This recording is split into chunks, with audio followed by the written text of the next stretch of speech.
வணக்கம் வியூவர்ஸ். சமீபத்தில் DMK Congress alliance break ஆனது நம்ம எல்லாத்துக்கும் தெரியும். இப்போ ரீசெண்டாக இந்தியா பிளாக் மீட்டிங்கை டிஎம்கே பாய்காட் பண்ணியிருக்காங்க. அது சோஷியல் மீடியாவில் எல்லா இடத்துலையும் வைரல் ஆகிட்டு இருக்கு. பொலிட்டிக்கல் அரவுண்ட் த மீடியா எல்லா இடத்துலையும் பொலிட்டிஷியன்ஸ் அதை பற்றி பரவலாக பேசிகிட்டு இருக்காங்க. ஸோ அதை பற்றி இன்னைக்கு விவாதிக்கிறோம். இது என்ன மாதிரியான தாக்கங்கள், அரசியல் தாக்கங்கள் தமிழ்நாட்டுக்கு ஏற்படுத்தும், இந்தியாவுக்கு ஏற்படுத்துன்றது தான் இந்த விவாதத்தில் பார்க்க போகிறோம். So let's continue. நம்மளிடையே விவாதிப்பதற்காக இன்றைய தினம் காங்கிரஸ் கட்சியை சார்ந்த அதனுடைய ஸ்போக்ஸ் பர்சன் திரு வெங்கடேஷ் இணைந்திருக்கிறார். வணக்கம் சார். வணக்கம் சார். ஜூன் 8 இந்தியா பிளாக் மீட்டில் ஒரு பெரிய திருப்பம். இது வரைக்கும் அலையன்ஸில் இருந்த திமுக இன்னைக்கு இந்த மீட்டிங்கை நாங்கள் பாய்காட் பண்ணுறோம் அப்படின்றாங்க.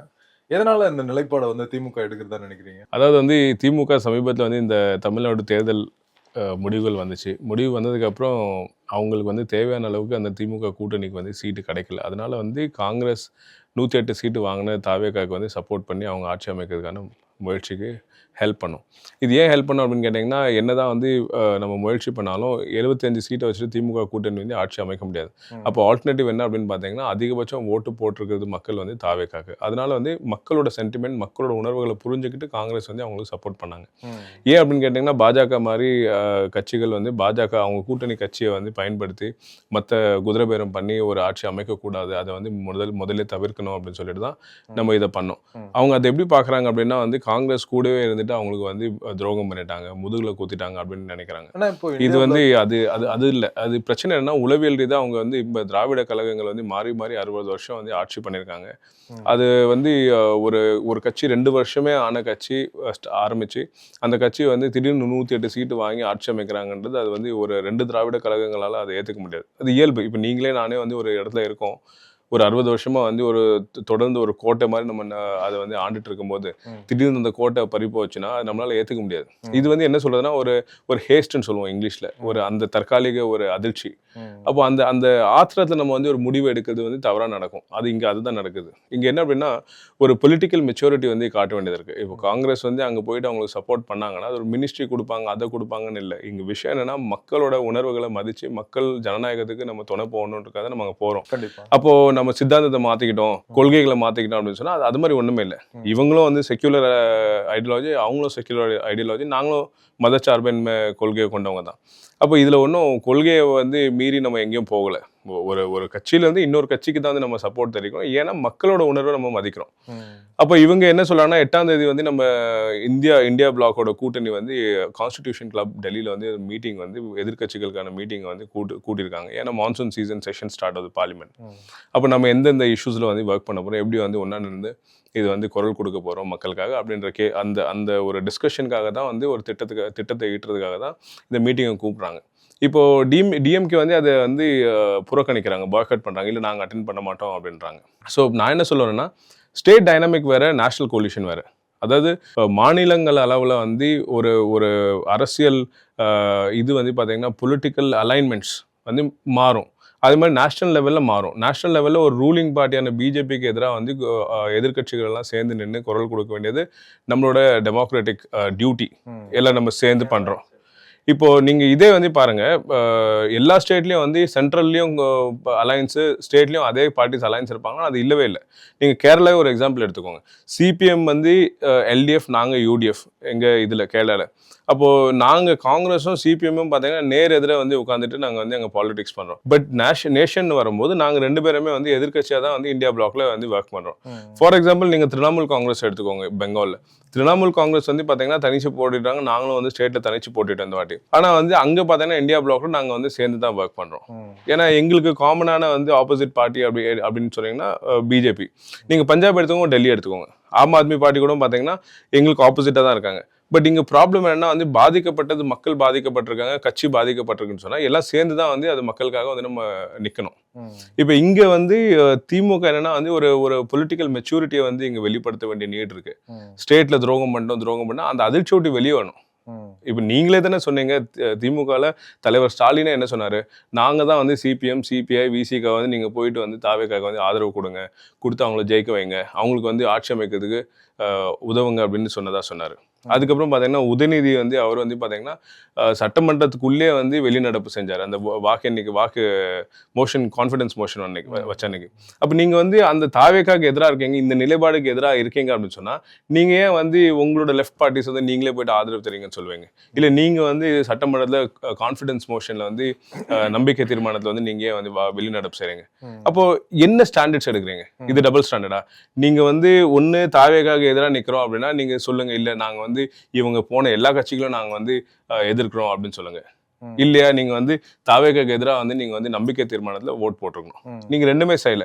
அப்ப என்ன ஸ்டாண்டர்ட்ஸ்ல இருக்கீங்க? இப்போ இது வந்து எனி காமன் மேன் இல்லை ஒரு சைக்காலஜி ரிலேட்டடாக நீங்கள் பார்த்தீங்கன்னா உளவியல் ரீதியாக பார்க்கும்போது இந்த அதிர்ச்சியை அவங்களால வந்து ஏற்றுக்க முடியல. இவ்வளோ நாள் வந்து ஆட்சியில் இருந்தாங்க, மாறி மாறி 2 திராவிட கழகங்களும் வந்து இந்த வாட்டி வந்து வர முடியலன்றது ஒரு பெரிய அதிர்ச்சி. அதை விட்டு அந்த அதிர்ச்சி ஏமாற்றத்தை விட்டு அவங்களால வெளியே வர முடியல. பைகான்ஸ் ஆர் பாஸ்ட் ஆர் பைகான், அது முடிஞ்சு போச்சு. முடிஞ்சு போனதை நம்ம மாற்ற முடியாது இல்லையா? அப்போ அடுத்தது என்ன இருக்கு? உங்களை 22 எம்பி லோக்சபாவில் இருக்காங்க, 8 எம்பி ராஜ்யசபாவில் இருக்காங்க. நீங்க எதுக்காக குரல் கொடுக்க போறீங்க? அதை பாருங்க. நீங்க பர்பஸை பாருங்க, உங்களோட ஆப்ஜெக்டிவை பாருங்க. நீங்க வந்து எந்த பார்ட்டி கூட நிக்கிறேன், எந்த பார்ட்டி கூட நிக்கல, எந்த பார்ட்டி கூட நீங்க சீட் ஷேர் பண்ண போறீங்க, இந்த இதுல பார்லிமெண்ட்ல வந்து சீட்டிங் அரேஞ்ச்மெண்ட்ஸ் உட்கார போறீங்க, அது இல்ல. What are you standing for? என்ன பர்பஸ்க்காக நீங்க வந்து சேர்ந்து நிக்க போறீங்க, அதுதான் நீங்க பார்க்கணும். இது வந்து ஒரு உளவியல் ரீதியான பிரச்சனை. இதை விட்டு அவங்க வந்து அந்த அதிர்ச்சி விட்டு வெளியே வரணும். கண்டிப்பா இப்போ அகில இந்திய லெவல்ல வந்து அகில இந்திய அளவுல பிஜேபிக்கு அகெயின்ஸ்டா இருக்கிறது காங்கிரஸ் தான். ஸோ பிஜேபியை டிஃபீட் பண்ணும், மதவாத சக்திகளை வந்து முறியடிக்கணும், அதை வந்து தோற்கடிக்கணும் அப்படின்னா வந்து ஆப்வியஸா இன்னைக்கு இந்தியாவில் இருக்க ஒரே வந்து கட்சி, அதுக்கான ஒரே பிளாட்ஃபார்ம் வந்து காங்கிரஸ். மாற்று கருத்தே கிடையாது அதுக்கு. திமுக வந்து இப்போ காங்கிரஸோட வந்து என்னன்னா உறவை முறிச்சிட்டு போயிட்டாங்க. பட் அதாவது வந்து அவங்க 2 பேருக்கும் வந்து ஒரு பெரிய வந்து பூசல் நடந்துட்டு இருக்கு தமிழ்நாட்டில். இந்த நிலையில ஒருவேளை வந்து பாஜக வந்து அழுத்தம் கொடுக்குதோ சார்? அதாவது வந்து ராகுல் காந்திஜி வந்து பாத்தீங்கன்னா ஒரு டைனாமிக்கான லீடர். கேட்டுறேன் நான் இந்த கேள்வியை ஒரு ரிஃபைண்டா கேட்டுறேன். இந்த இந்தியா பிளாக் வந்து இதை வந்து எப்படியாவது வந்து கன்ஃபியூஸ் பண்ணலாமா, இதை வந்து எப்படியாவது வந்து டீஸ்டபிளைஸ் பண்ணலாமா அப்படின்ற ஐடியா வந்து பிஜேபியோட ஐடியா தான். வந்து பிரின்சிபலா வந்து அதுக்கு ஒர்க் பண்றவங்க பிஜேபி தான். ஒருவேளை வந்து பாஜக வந்து திமுகவுக்கு அழுத்தம் தருதா? நீங்க வந்து இந்தியா சார், அதாவது ராகுல் காந்திஜி வந்து ஒரு டைனமிக்கான லீடர். அவர் வந்து பாத்தீங்கன்னா ஸ்டாலின் அவர்களையும் வந்து ஒரு நல்ல சகோதரத்துவத்தோட தான் வந்து அவர் பழகுறாரு. தாவேகாவோட முதலமைச்சர் விஜய் அவர்கள் கூடயும் வந்து நல்ல ஒரு சகோதரத்துவத்தோடு தான் பழகுறாரு. அப்போ பர்சனல் கிரவுண்டில் பார்த்தீங்கன்னா அந்த அண்டர்ஸ்டாண்டிங் நல்லா இருக்குது. இங்கே வந்து அலையன்ஸில் வந்து இந்த முறிவு ஏற்பட்டிருக்குன்னு சொல்கிறோம் இல்லையா? அது இந்தியா பிளாக் முறிவுன்றது நம்ம ஏற்றுக்க முடியாது. நான் சொன்ன மாதிரி state dynamic is different, national collision is different. சரிங்களா? அவங்க மீட்டிங்கை பாய்காட் பண்ணுறாங்க. பட் இங்கே வந்து பர்பஸ், அதாவது இஷ்யூஸ்க்கு வந்து நிற்க போகிறாங்களா இல்லையான்றது அது கேள்வி. இப்போ நீங்கள் கேட்ட மாதிரி பிஜேபி அழுத்தம் கொடுக்குறாங்களா, இல்லை பிஜேபி வந்து டீஸ்டபிளைஸ் பண்ணுறதுக்கு முயற்சி பண்ணுறாங்களான்னு கேட்டால் அது ஆமாம், மாற்றுக்கிறது இல்லைன்னு. பிஜேபியோட ஒரே அஜெண்டா காங்கிரஸ் முக்த் பாரத், அதாவது இந்தியா வந்து காங்கிரஸ் இல்லாத ஒரு இந்தியாவை உருவாக்கணும்னு நினைக்கிறாங்க. அப்போ தொடர்ந்து வந்து அவங்க வந்து எல்லா அலையன்ஸையும் ரீஜனல் லெவலில் வந்து உடைக்கிறதுக்கு என்னெல்லாம் பாசிபிலிட்டிஸ் இருக்கும், அந்த ஆப்ஷன்ஸ்லாம் எக்ஸ்ப்ளோர் கண்டிப்பாக பண்ணுவாங்க. அது வந்து அவங்க they will not leave any stone unturned. அதனால் அந்த முயற்சிகள் கண்டிப்பாக நடக்கும். பட் இங்கே என்ன அப்படின்னு கேட்டிங்கன்னா, on a larger scale every regional party and national party have their duty to understand what are we going to stand for. சரிங்களா? அந்த அடிப்படையில் பார்க்கும்போது இந்த இஷ்யூஸ் வந்து நம்ம என்னென்னலாம் ரேஸ் பண்ண போதோ ஆப்போசிட் பார்ட்டி, அது இந்தியா பிளாக், அதுக்கு வந்து டிஎம்கே நிற்பாங்களா இல்லையா அப்படின்றது கேள்வி. நீங்கள் பிஜேபியோட அழுத்தத்துக்கு உள்ளே போவாங்களா அப்படின்னு கேட்டிங்கன்னா வாய்ப்புகள் இருக்குது. ஏன்னு கேட்டிங்கன்னா இவங்க பவரில் இது வரைக்கும் இருந்தாங்க, அதனால வந்து அவங்க மினிஸ்டர்ஸை சேஃப்கார்ட் பண்ண முடிஞ்சது. இப்போ வந்து பவரில் இல்லாததுனால மினிஸ்ட்ரி, இவங்க சென்ட்ரல் கவர்மெண்ட் வந்து நிறைய பேரை வந்து இடி இன்கம் டேக்ஸ் ரேட் பண்ணி ஃபைல்ஸ்லாம் வச்சிருக்காங்க. நிறைய பேர் அரெஸ்ட் பண்ணதுக்கு வாய்ப்புகள் இருக்கு. ஸோ அவங்கள தானே சேஃப்கார்ட் பண்ணுறதுக்கு முயற்சி பண்ணலாம். இப்போ நிறைய குவாரிஸ்லாம் வந்து டிஎம்கே மினிஸ்டர்ஸ் அண்ட் அவங்களோட ஒர்க் கார்டர்ஸ் வந்து ரன் பண்ண இதெல்லாம் குவாரிஸ்லாம் வந்து விஜய் அவர்கள் வந்து மூடிட்டே வராரு. அப்போ அது வந்து ஒரு பெரிய செட்பேக்காக இருக்கு. ஸோ அப்போ அவங்கள சேஃப்கார்ட் பண்ணுறதுக்கு இந்த முயற்சிகள் எடுக்கிறாங்களா அப்படின்னு கேட்டால் அது கூட பாசிபிலிட்டிஸ் இருக்குது. நம்ம வந்து அது உறுதியாக சொல்ல முடியாது. இப்போ வந்து மக்களோட நலன் முக்கியமா, இல்லை வந்து நம்மளோட கட்சியோட இது முக்கியமா, என்னது லாபம் முக்கியமா அப்படின்னு பார்க்கும்போது எது முக்கியன்றது அவங்க தான் அதை முடிவு பண்ணும். ஸோ அவங்க சேஃப்கார்ட் பண்ணுறதுக்கும் முயற்சி பண்ணலாம், இல்லை வந்து அவங்களோட லைவ்லிஹுட்டை வந்து தக்க வச்சுக்கிறதுக்கும் முயற்சி பண்ணலாம். தமிழக மக்களுக்கு இதனால என்ன பாதிப்பு? திமுக வந்து இந்தியா பிளாக் விட்டு வெளில போகிறது, ஏன்னா இத்தனை நாள் வரைக்கும் எந்த ஸ்டேட்லையும் இல்லாத அளவுக்கு பிஜேபிக்கான ஒரு நெகட்டிவ் சென்டிமெண்ட், பிஜேபிக்கான எதிரான ஒரு அலை வந்து தமிழ்நாட்டில் எப்பயுமே பரவலாக இருந்துச்சு. இன்னைக்கு வந்து திமுக இருக்க இடத்த வந்து தாவேக்கா நிரப்புது.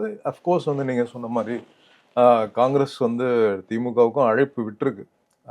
இந்தியா பிளாக் மீட்டிங்க்கு வாங்கன்னு அழைப்பு விட்டுருக்கு. பட் ஆனா திமுக புறக்கணிக்கிறது வந்து இது எந்த மாதிரி வந்து ஒரு பொலிட்டிக்கல் கான்சிக்வன்ஸை ஏற்படுத்தும்? சார் இப்போ மதசார்பற்ற டீலிமிட்டேஷன் ஒரு பில்லை வந்து பாஸ் பண்ணதுக்கு முயற்சி பண்ணாங்க. அதை நம்ம முறியடிச்சோம். எப்படி அடிச்சோம்னா, நம்மகிட்ட வந்து போதுமான அளவுக்கு நம்பர்ஸ் இருந்தது. லோக்சபா அண்ட் ராஜ்யசபா இருக்கிறதுனால நம்ம அதெல்லாம் வந்து பாஸ் பண்ண முடியாமல் அப்சல்யூட் மெஜாரிட்டி பத்தாதனால நம்ம பண்ணுறோம். இப்போ இங்கே என்ன ஸ்ட்ராட்டஜிக்கலி என்ன மாற்றம் வந்திருக்குன்னா, ஆம் ஆத்மி பார்ட்டிலேருந்து 7 எம்பிஸை வந்து டிஃபெக்ட் பண்ணி பிஜேபி எடுத்திருக்கு. அது ஒரு கதை. அப்போ வந்து அவங்களோட நம்பர்ஸ் இன்க்ரீஸ் ஆயிருக்கு. சரிங்களா? அதே மாதிரி இப்போ டிஎம்கே அவங்களுக்கு வந்து 22 சீட் சப்போர்ட் பண்ணாங்கன்னா, இந்த க்ரூஷியல்ஸ் பில்ஸ் அப்சல்யூட் மெஜாரிட்டி தேவைப்படுற பில் வந்து நிறையா வந்து அவங்க வந்து அமெண்ட் பண்ண முடியும். அமெண்ட் பண்ண வேண்டிய பில்ஸ் ஃபார் எக்ஸாம்பிள் டீலிமிட்டேஷன் எடுத்துக்கோங்க. இல்லை வந்து நீங்கள் வந்து நாளைக்கு வந்து இந்தியாவை ஹிந்து நேஷன் ஆகணும் அப்படின்னா அதுக்கு பண்ணலாம். ஒன் இந்தியா ஒன் எலெக்ஷன் அதுக்கு பண்ணலாம். அந்த மாதிரி அவங்களுக்கு நம்பர்ஸ் இப்போ தேவை. அவங்க அதுக்கு வந்து டெஸ்பரேட்டாக இருக்காங்க யார் பிஜேபி. அப்போ அந்த நம்பர்ஸ் கிடைக்குமானா அது பயன்படுத்திப்பாங்க. ஸோ அதுதான் ஐடியா. இப்போ இங்கே டிஎம்கே வந்து இவங்க கூட காங்கிரஸ் கூட வந்து நாங்கள் நிற்க மாட்டோம் அப்படின்னு சொன்னால், அப்போ என்னோட கேள்வி என்னன்னா, நீட்டுக்கு எதிராக நீங்கள் நின்னீங்க. அப்போ நீட்டுக்கு நீங்கள் சாதகமாக போவீங்களா? இல்லை நீட்டில் வந்து நடந்த முறைகேடு, அதாவது வந்து பேப்பர்ஸ்லாம் வந்து கொஸ்டின் பேப்பர்ஸ் லீக் ஆச்சு. அப்போ அதெல்லாம் வந்து நீங்கள் ஆதரிப்பீங்களா? அதே மாதிரி பார்த்தீங்கன்னா ஆன்ஸ்க்ரீன் மார்க்கிங் சொல்லிட்டு சிபிஎஸ்சி போர்டில் வந்து ப்ராப்ளம் ஆச்சு. பேப்பர் இவாலுவேஷனில் வந்து பெரிய டிஸ்கிரிபன்சஸ் இருக்குது. அப்போ நீங்கள் அதை ஆதரிப்பீங்களா? Opposition and cockroach Janata party என்ன சொல்லலாம்னா வந்து இது எஜுகேஷன் மினிஸ்டர் தர்மேந்திர பிரதான் வந்து ரிசைன் பண்ணணும் அப்படின்றாங்க. அப்போ நீங்கள் வந்து இல்லை அது நாங்கள் ஆதரிக்கிறோம்னு சொல்லுவீங்களா? அர்பன் அன்எம்ப்ளாய்மெண்ட் ஒரு பெரிய இஷ்யூவாக இருக்குது. எல்பிஜி ஃபியூவல்ஸில் வந்து பார்த்தீங்கன்னா அந்த சென்ட்ரல் எக்ஸைஸ் டியூட்டி, அதாவது வந்து கலால் வரி அதிகமாக இருக்குது. அதனால வந்து இது வந்து ரீட்டைல் ப்ரைஸ் சில்லறை இது என்னது ப்ரைஸ் வந்து இன்க்ரீஸ் ஆகுது. ஸோ இந்த மாதிரி இஷ்யூஸில் வந்து நீங்கள் வந்து பிஜேபி ஆதரிப்பீங்களா? இந்த கேள்விலாம் வந்து மக்கள் மனசில் வரும், எல்லா கட்சிகளோட மனசில் வரும். அப்போது நீங்கள் வந்து நிலை என்ன? காங்கிரஸ்க்கு எதிர்ன்னு சொன்னால் நீங்கள் காங்கிரஸ்க்கு எதிராக நிற்க போகிறீங்களா? இல்லை வந்து இந்த அப்ஜெக்டிவ்ஸ்க்கு எதிராகவே நீங்கள் போக போகிறீங்களா? கண்டிப்பா இந்த கேள்வி தான் ஒரு பெரிய விஷயம். நீங்கள் போய் தனியாக உட்காருங்க, அதை பற்றி பிரச்சனை இல்லை. நீங்கள் மக்களுக்காக ஒன்றா நிற்பீங்களா? இதுதான் கேள்வி. திமுகவோட நிலைப்பாடு வந்து ஒரு பெரிய சந்தேகத்துக்குள்ளார வந்திருக்கு. ஆமா, அது அவங்க தான் வந்து தெளிவுபடுத்தணும். நீங்க வந்து ஒரு இந்தியா பிளாக் மீட்டிங்கை நாங்க பாய்காட் பண்றோம் அப்படின்னா அதோட மீனிங் என்னன்றது நீங்க வந்து இன்னும் தெளிவா சொல்லணும். கண்டிப்பா நாங்க வந்து காங்கிரஸ் கூட தான் நிக்க மாட்டோம்னு சொன்னோம். ஆனா வந்து இந்த ஆப்போசிஷன்ஸோட அப்ஜெக்டிவ்ஸ் அண்ட் இஷ்யூஸுக்கு வந்து நாங்க சப்போர்ட் பண்ணுவோம் அப்படின்னு நீங்க அதை தான் சொல்லணும். அவங்க லைக் மைண்டட் பார்ட்டிஸ் அண்ட் இஷ்யூஸை சப்போர்ட் பண்றோம்னு சொல்றாங்க. பட் அது வந்து இஷ்யூ டு இஷ்யூ வந்து எப்படின்றது அவங்க எப்படி நிலைப்பாடு எடுக்கிறாங்கன்றது நம்ம வெயிட் பண்ணி பார்த்தா தான் அது தெரியும் என்னன்னு. உங்களோட கருத்துக்களை பகிர்ந்துகிட்டதுக்கு ரொம்ப நன்றி வெங்கடேஷ். நன்றி சார். ஃபர்தராக நம்ம என்ன வீடியோஸ் பண்ணலான்றதையும் உங்களோட ஒப்பீனியனை வந்து வரவேற்கிறோம். சப்ஸ்கிரைப் பண்ணுங்க, ஷேர் பண்ணுங்க. நன்றி, வணக்கம்.